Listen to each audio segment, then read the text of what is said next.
Welcome to the POGZcast, a podcast for individuals and families affected by White-Sutton syndrome. We're Josh and Amanda Couch, and we're parents, advocates, and part of the team behind the White-Sutton Syndrome Foundation. The POGZcast exists because individuals with White-Sutton syndrome exist, and their stories matter. In each episode, we share real conversations with parents, doctors, researchers, and advocates working to better understand White-Sutton syndrome and to support the families that live with it every day. Whether you're newly diagnosed or years into the journey, you're not alone, and we're glad you're here. All right, here we are, our first episode of the POGZcast. Woohoo! We're so glad you're here. Yes, we are definitely glad that you joined us, whether you're a parent that's driving to a therapy session or you're a parent up late at night Googling acronyms because you just got a diagnosis, or if you're an individual with White-Sutton syndrome. We are so thankful that you have taken time out of your day to listen to us today. Yes. So I want to set expectations on what you can expect from this podcast. It's a new thing that we're trying here. We're going to be doing new episodes every month for now. That may change in the future depending on how successful this is or whether there's new things that we need to address. But for now, you're going to get a new episode at the beginning of every month. What we're aiming for here is real conversations. We're not trying to do this is a marketing outreach or anything like that. This is trying to provide another tool to parents and family members and individuals with White-Sutton syndrome. So that's what we're aiming for here. Mandy, what kind of guests are we going to have on this show? So I'm hoping that we can feature individuals to share about their stories with White-Sutton, parents that can share, researchers that can bring perspective or understanding to their work, or medical expertise that, are in the different areas that White-Sutton individuals struggle with. Sure. And advocates as well. I mean, there's a lot of people out there that are maybe, doing what we did when we started the foundation, which is advocating for their kiddos or their family members. And, that's definitely something that we want to highlight as well, because everybody's struggle, everybody's challenges, everybody's journey is a little bit different. And we want to feature those as well. Absolutely. One caveat is that we are not medical doctors. We are parents with a microphone, and we just have lived experience, which is, I'm not minimizing the lived experience, but we are not offering medical diagnoses or medical advice.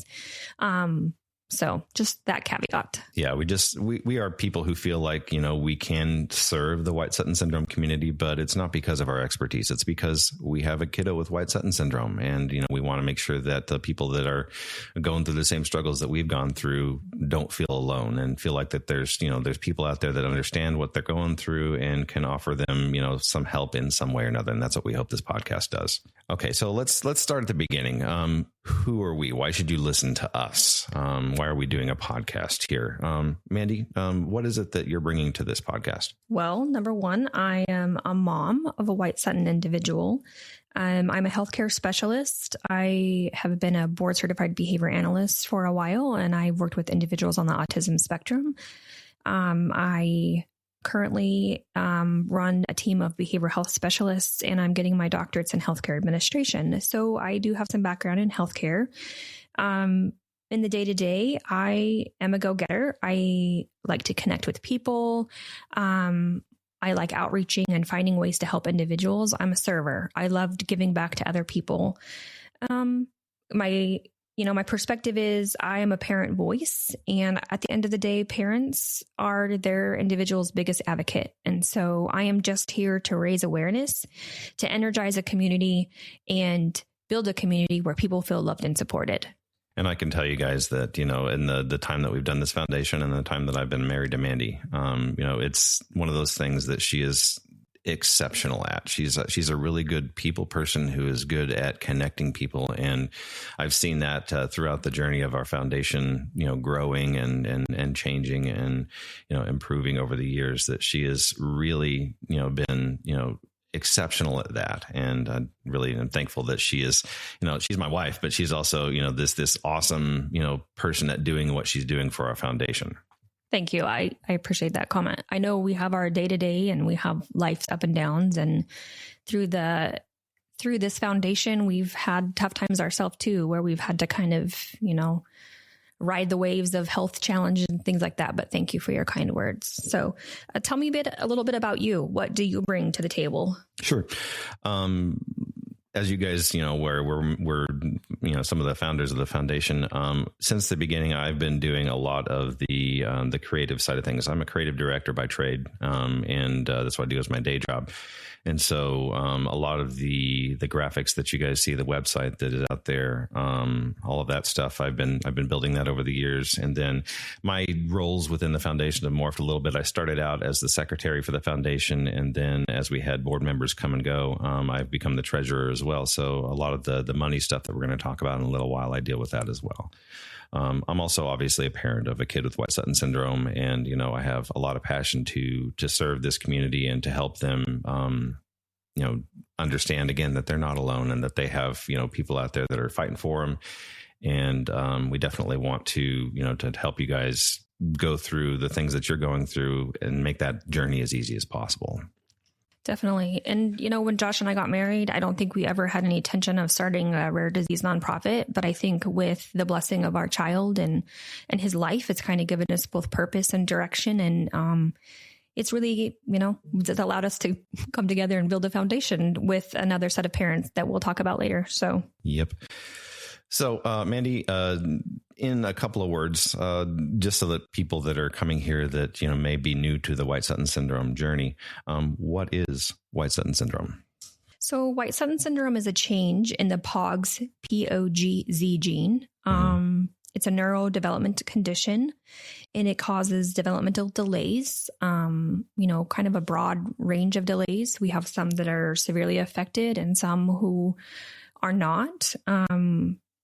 Definitely speech delays. We have some that can speak and some that cannot. We also have some that, have echolalia, or, our son had swallowing issues and dysphagia, and he's on a feeding tube. And speech was challenging for him. He learned to walk around the age of 3, and speaking didn't really come. I mean, it was like one words for around 5, 6, and then he kind of had that language explosion later on in life. Yeah. And now he likes to greet people and ask them questions and bring humor to their life. On Christmas, he was going around telling everybody, Merry Christmas, you filthy animal. Home Alone reference for you there. So it's a spectrum. I know there's definitely behavioral challenges that come with it. We have a lot of behavioral challenges ourselves with our son. And then, medical complexity, there's a wide variety, cyclical vomiting, seizures, sleep issues, a lot of eyesight issues too. Heart conditions. So it's a wide spectrum. So that's kind of a little bit about White-Sutton syndrome. Okay. And again, we want to make sure that, if you're newly diagnosed or if you've been, dealing with White-Sutton syndrome for a long time, there's definitely challenges. We understand the late diagnoses thing. We had a diagnostic odyssey of our own. And I mean, we've not necessarily heard, that there's like the standard time when you're diagnosed. There's people who have dealt with White-Sutton syndrome for years and years and years, and then finally get a diagnosis in their 20s, 30s, whatever. And then there's some people who are diagnosed very early now because the genetic testing has gotten a lot more robust over the last decade or so. Mm-hmm. Our son was late, and he was around 5, which is not late compared to some. Mm-hmm. So definitely agree with you there. So this podcast is definitely going to be talking about, difficulties and challenges that individuals with White-Sutton face. It won't always be roses. It won't always be happy stuff that we have to talk about, but we really want to just be able to bring to light some things that you guys may be struggling with, so you guys can feel like you're not alone. And with that, also hope, because individuals with White-Sutton syndrome have so much, to bring, and they have so many talents and things that they're good at. And so we would like to also feature that too. So we're looking to bring truth, real stories, and hope. Yeah. And every White-Sutton syndrome individual is different. They all have their own experiences that we want to highlight. So, understand that while some episodes may be kind of heavy, there'll also be some episodes that are very hopeful and very positive. So that's our goal, is to just try to bring a spectrum of stories to all of you so that you can understand who these people are. To that end, I also want to just kind of feature very briefly here how the foundation got started, because we're not the only people that were part of that. Mandy, can you tell us a little bit about the beginnings there? Sure. So our son had his blood draw for the whole exome sequencing in 2015 in the beginning. At the beginning, we heard from the geneticist that they had found a change, but that he didn't know a lot about it. Later in 2015, he reached back out and said, we were, one of 5 individuals that they had now found, and we're hoping to feature them in a paper. And so in 2016, January 6, 2016, Dr. Sutton and Dr. White had a paper just kind of explaining what their findings were. And so with that, brought about hope, because we were like, hey, there's people who we can relate to. But then also when we started digging, despair, because in fear, we had no idea really what the future held, or, a lot about the condition. And, we had been told by our geneticist that we know more about the condition than they parents, do, because we live with it every day. And so we were like, we cannot live with that. There's got to be some avenue and support for parents. And so we, in our late night Googling, found a Facebook page that had a few parents in it. And, it was with those parents, definitely the Banks, Renee and Dante, who we really started hitting the ground running in 2017 with trying to figure out how to start a foundation. And by March of 2018, we had founded the foundation. And with the idea of supporting families, it was more in the beginning about supporting families and just bringing community together. We still wanted to raise research, funding for research and be able to really launch research, but we knew that would come at a later time. At first it was just bringing about support. Yeah. I mean, we saw a necessity, and, we said, somebody needs to do something about this. And apparently that's us. We weren't necessarily trying to be the first people to do that, but it was just, something that we saw a need for, and not just for other families, but for us. I mean, we needed to connect with other people and understand what they were going through, and, to feel like we weren't alone in that. So, we understand the need that the community has, because we felt that need for ourselves. And like Mandy said, research needs funding, and we're getting there.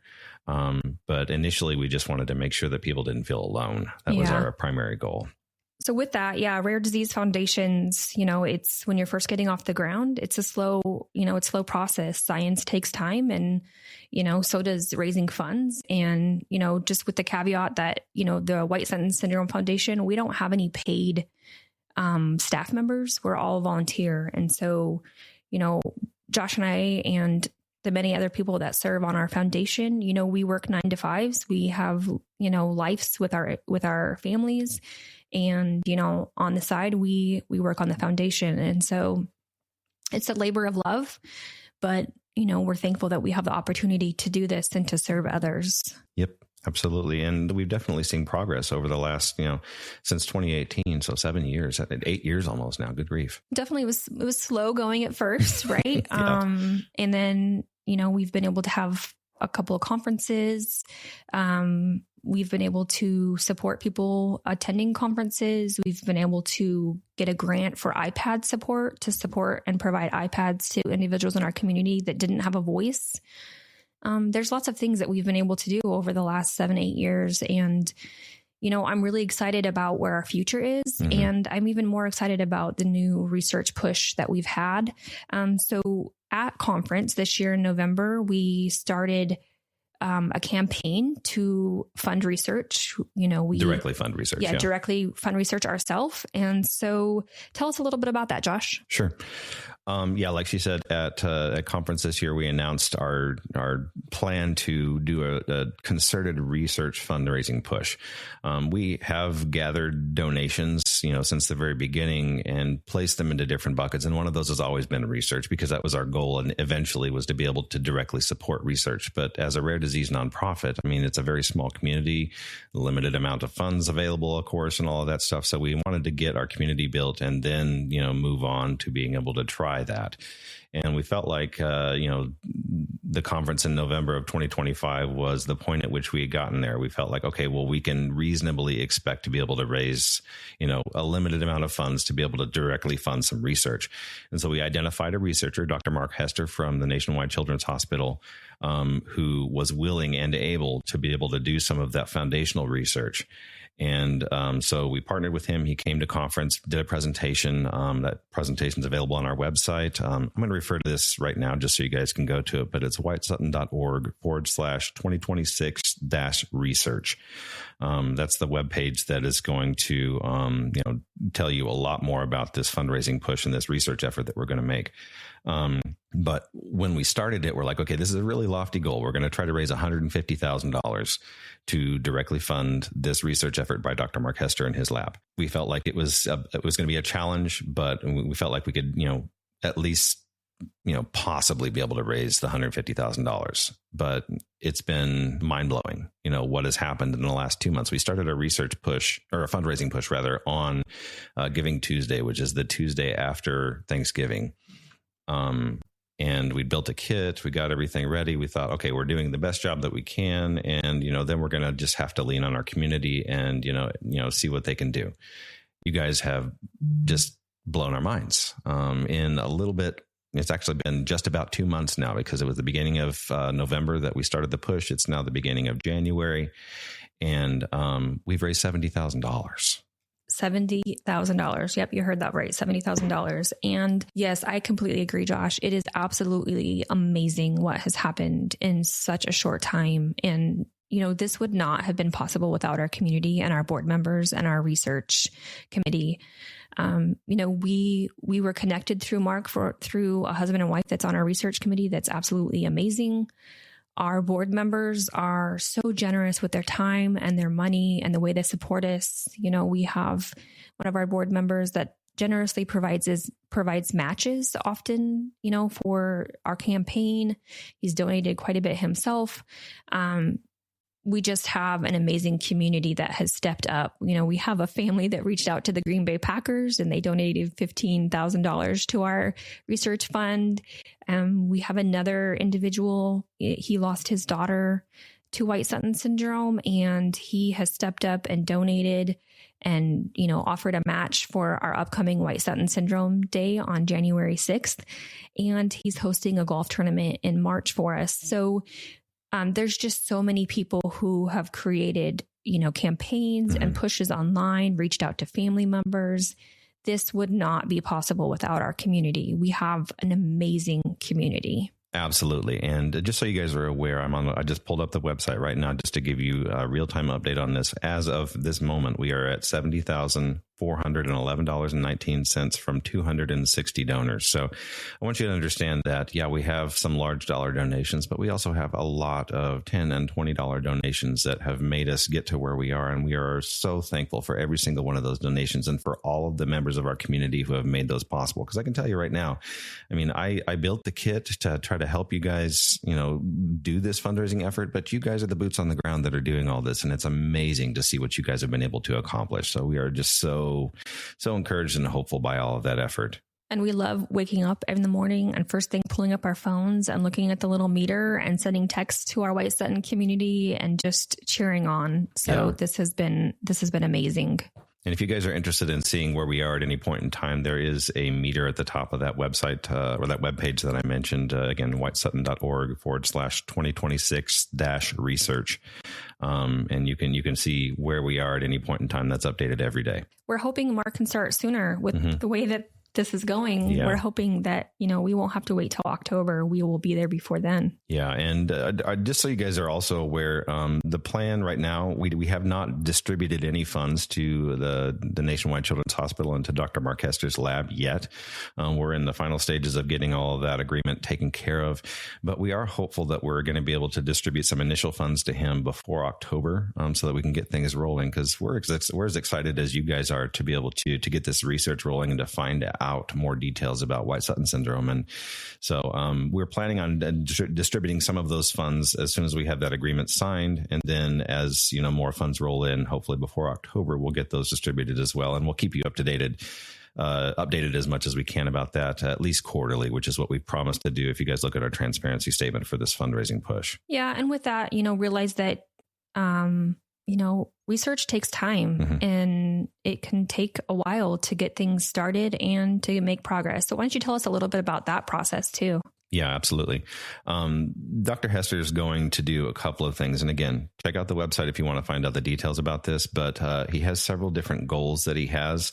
The initial one is to build what are called iPSCs, which is, I don't remember what the acronym stands for, but it's basically stem cell lines that allows him to create what are called organoids. And mostly what he's going to create are brain organoids, because POGZ or White-Sutton syndrome is a brain disorder primarily.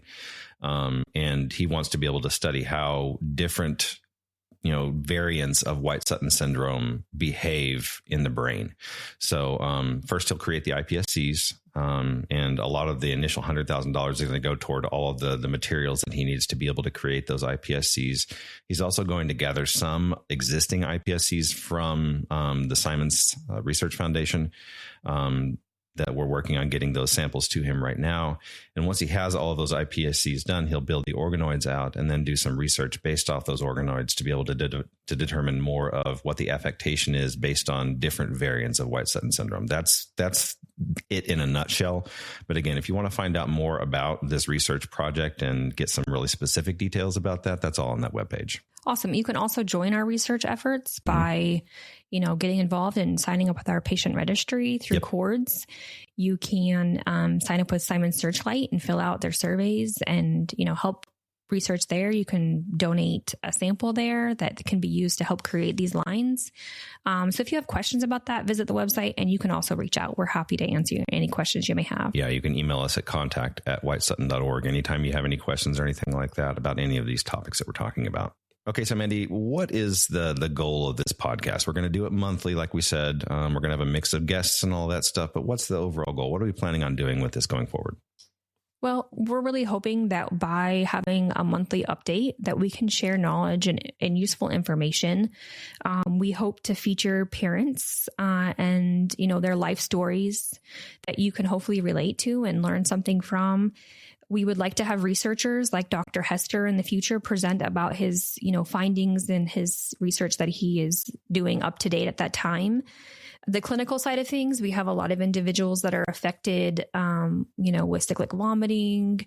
So we hope to feature a wide variety of clinical expertise from, seizures. We would like to have Dr. Sutton on and kind of maybe explain how Dr. Jansen White and Dr. Sutton, how this came about, how their findings and what led to this.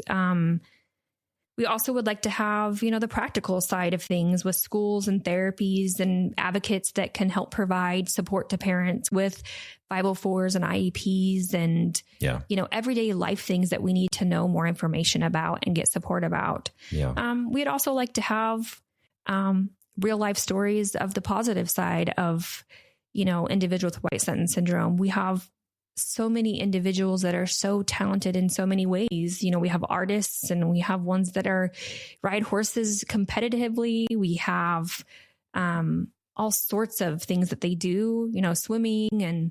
Yeah. And we definitely understand, celebrating small victories or large victories, because, that's an important part of being, in the life of somebody with White-Sutton syndrome is victories don't look the same as, everybody else. Sometimes those victories are, walking or talking or eating or, any of those things, but also there's all kinds of really cool things that they do. I mean, when we had our conference in Houston this past year, part of the graphics that we used for that was a painting that was from gentleman named Carson with White-Sutton syndrome in South Dakota. And it's just amazing, what these kiddos can do, despite the challenges that they may have. They're also just really cool people. They are really cool people. And, oftentimes very social. Yeah. And I mean, it was rewarding to get to see them at conference and connecting. And it was like almost an instant connection with all of them. Mm-hmm. And it was just neat to see that connection. And so we would also like to feature those stories as well. And, along with that, bring real life perspective and, support to families every day.